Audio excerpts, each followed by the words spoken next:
बिहार में शिक्षक भर्ती परीक्षा यानी BPSC TRE 3 paper leak case में कई सनसनीखेज खुलासे हुए हैं। इस केस में एक नया नाम सामने आया है, एक ऐसा नाम जो कभी सरकारी डॉक्टर था, एमबीबीएस की पढ़ाई कर चुका था, लेकिन अब आर्थिक अपराध इकाई यानी ईओयू की गिरफ्त में है। नाम है डॉक्टर मनीष कुमार।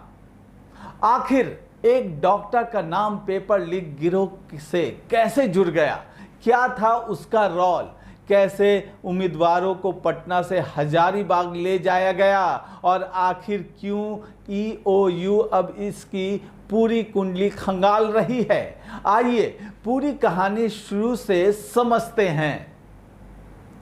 15 मार्च 2024 यानी वही दिन जिस दिन बिहार लोक सेवा आयोग की शिक्षक भर्ती परीक्षा टीआरई 3 आयोजित होनी थी, लेकिन परीक्षा शुरू होने से पहले ही प्रश्न पत्र लीक होने की खबर सामने आई। इसके बाद शुरू हुई जांच और अब इस मामले में आर्थिक अपराध इकाई यानी ईओयू ने 296 लोगों की गिरफ्तारी की है। गिरफ्तार व्यक्ति हैं जहानाबाद जिले के निहालपुर गांव निवासी डॉक्टर मनीष कुमार।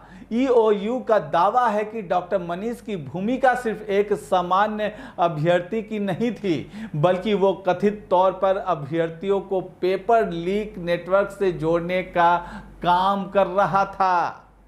जांच एजेंसी के अनुसार डॉक्टर मनीष ने 2021 में पटना के एनएमसीएच से एमबीबीएस की पढ़ाई पूरी की थी। इसके बाद वो कैमूर जिले में सरकारी डॉक्टर के रूप में कार्यरत भी रहा, लेकिन बाद में उसने सरकारी नौकरी छोड़ दी। बताया जा रहा है कि वो पोस्ट ग्रेजुएशन यानी पीजी की तैयारी कर रहा था।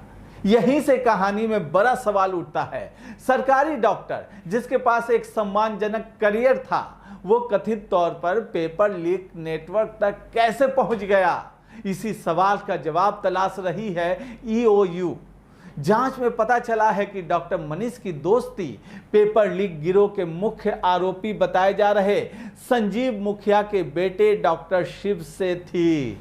यही दोस्ती अब जांच का सबसे अहम बिंदु बन चुकी है। ईओयू का दावा है कि इसी संपर्क के जरिए डॉक्टर मनीष कथित तौर पर इस नेटवर्क से जुड़ा। जांच एजेंसी के मुताबिक डॉक्टर मनीष के लिए कथित तौर पर एक डील तय हुई थी। हर उस अभ्यर्थी के लिए जिसे इस नेटवर्क के जरिए परीक्षा में फायदा पहुंचाया जाना था, उसे 50,000 रुपये मिलने वाले थे। यानी जितने ज्यादा उम्मीदवार उतनी ज्यादा कमाई।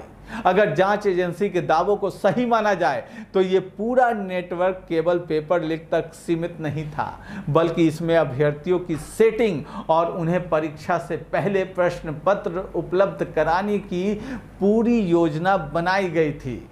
पूरे जांच में पटना से हजारीबाग तक कनेक्शन पता चला। जांच में सबसे चौंकाने वाला दावा यह है कि परीक्षा से 2 या 3 दिन पहले करीब 30 अभ्यर्थियों को पटना से वाहन रिजर्व करके झारखंड के हजारीबाग स्थित कोहिनूर होटल ले जाया गया।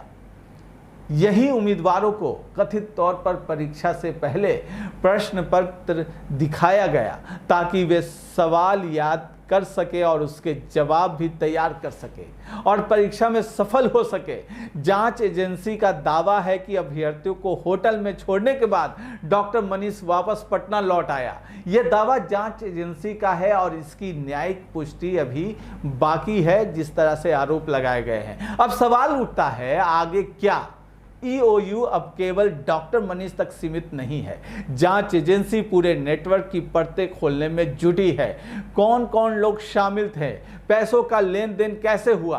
किसने अभ्यर्थियों से संपर्क किया? प्रश्न पत्र आखिर बाहर कैसे आया? और क्या इस नेटवर्क में और भी डॉक्टर, कोचिंग संचालक या दूसरे प्रभावशाली लोग शामिल थे?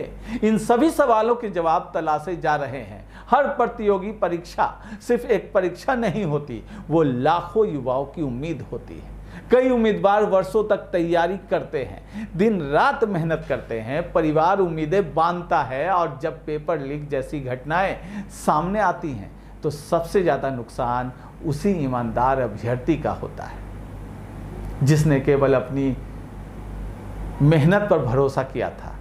इसी वजह से ऐसे मामलों में निष्पक्ष जांच और दोषियों के खिलाफ कानूनी कार्रवाई बेहद महत्वपूर्ण मानी जाती है। फिलहाल ईओयू की जांच जारी है। डॉक्टर मनीष कुमार की गिरफ्तारी के बाद अब जांच की दिशा और भी विस्तार से व्यापक हो गई है। क्या इस नेटवर्क के और चेहरे सामने आएंगे? क्या पूरे रैकेट का खुलासा होगा? और सबसे बड़ा सवाल, क्या भविष्य में ऐसी परीक्षाओं को पूरी तरह सुरक्षित बनाया जा सकेगा? इन सभी सवालों के जवाब आने वाले दिनों में सामने आएंगे। हम इस मामले से जुड़े हर बड़े अपडेट पर आपकी नज़र बनाए रखेंगे। फिलहाल मिलेंगे एक नई पड़ताल और नए खुलासे के साथ अगली कहानी में। आप बने रहिए हमारे साथ। नमस्कार।